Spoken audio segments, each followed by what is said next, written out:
Hi, I'm Someone Elusive Fangirl and I'm back for another episode of Moto Zushu episode 10. We're a third of the way through and I can finally record this after 4 days of waiting due to unforeseen circumstances, namely a storm, meaning that I couldn't get back here in order to record. Last week we had an adorable episode with Lanzhan and Wei Ying in the discussion conference doing the archery competition, and Wei Ying trying to give Lanzhan a present, which he eventually did after failing with another erotic art book, some spicy food, which obviously Lanzhan will not trust anymore, and some beautiful calligraphy that I would very gladly own myself. If this series is really going to be split up into the 3 main timelines, then this would be the final episode in the youthful pre-demonic cultivation Wei Ying. So I wonder if this episode will be set during the indoctrination, and potentially afterwards we'll have the episodes from during the war and during Wei Ying's time as the Yulin Patriarch. I can't wait to find out. As usual, if you'd like to talk about anything with potential spoilers for people who've only watched the Donghua, then please write spoilers at the start of your comments so those who haven't seen or read anything else from the Modazushi franchise, then they can avoid them. I'd also like to thank for all your support during these videos, these reaction videos. I'm actually quite close to getting 50 subscribers, and to celebrate I held a poll on Twitter to work out what kind of video I would do, and a channel introduction and Q&A video is what won. So if you have any questions you'd like to ask me about anime, Donghua, this channel, or me being a fangirl, then please feel free to comment down below and I might be able to use some in the video. Otherwise, I don't have much else to say. I'm just really excited to see this and ready for more cuteness. And I hope it's not the only one before we start getting maybe slightly more sad things. I'm pretty sure this series is going to keep pretty upbeat even during the darker times in the story. But I want one more time with them just being carefree and happy. So let's get to it. I'm really excited to see Wei Ying's chibi design for the Yulin Patriarch. Lady Florist!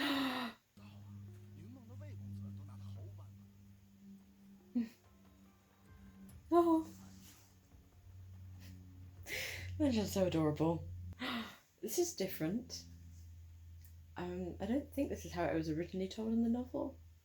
It definitely wasn't how it was told in the audio drama.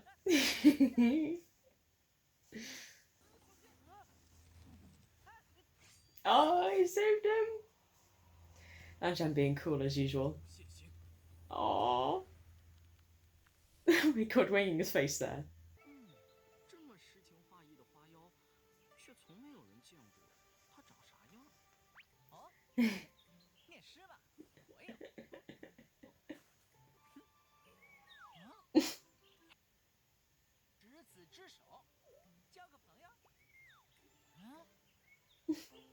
Oh.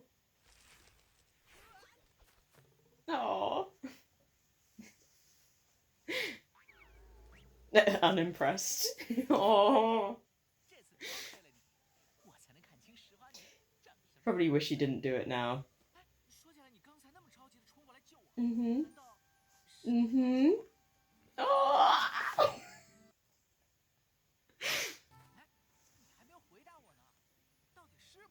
I can't do with Lanzhan blushing. We need it more in the actual Donghua. We did get it in the... They're in their own little world.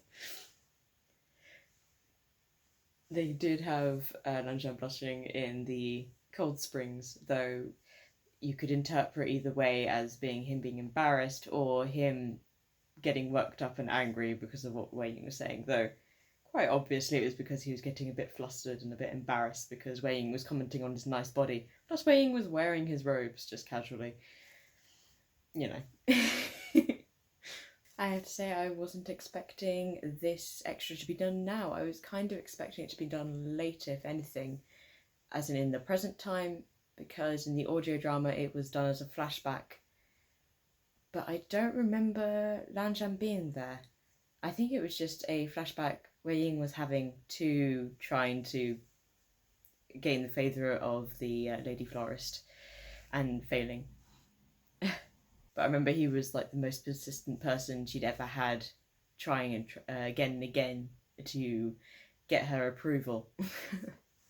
I'm not surprised that Lan Zhan looked so sullen after he realised the real reason why Wei Ying was being attacked was because he was trying to recite poetry to a lady. You're just being so oblivious. But again, I loved at the end, poor Nue Hosang just being left behind, because Lan Zhan and Wei Ying just in their own little world when they're together. They're just Wei Ying, as soon as he spots Lan Zhan, it's like the only thing he can see, the only one he can pay any attention to.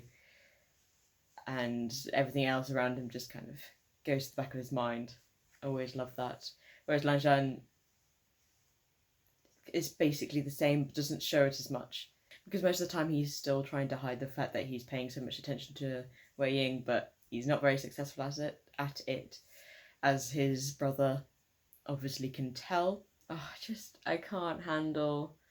Lan Zhan's just adorable. Like, when he first showed up, he wasn't even particularly pulling a face, but he was still just so cute. And I cannot handle him blushing. It's adorable. This series is so nice. It's just so nice to have wholesome content, even when it's not plot related, hence it couldn't be included in the actual donghua, and it's so much cuter because it's in chibi form, so all the expressions are super exaggerated. All of Wei Ying's and Lan Zhan's are just the best. Now I'm wondering if actually next episode will be something to do with the indoctrination, possibly. Or we might have a bit of a bigger time skip. Otherwise, maybe we aren't following it in 3 sections and they are just picking the extras and doing them.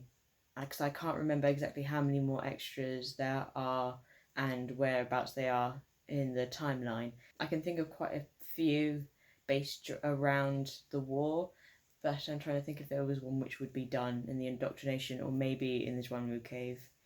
I'd hope they'd do one for the Zhuanru Cave because that would be fantastic. As usual, I will be avoiding any spoilers, including images, GIFs, or previews which are posted, so I won't have any idea until the episode is out and I can watch it. I don't think I have much else to say about this episode, just very cute as usual, made me smile, and that's all that I wanted from this. So hopefully I'll see you all later this week when I can post this week's reaction. Bye bye.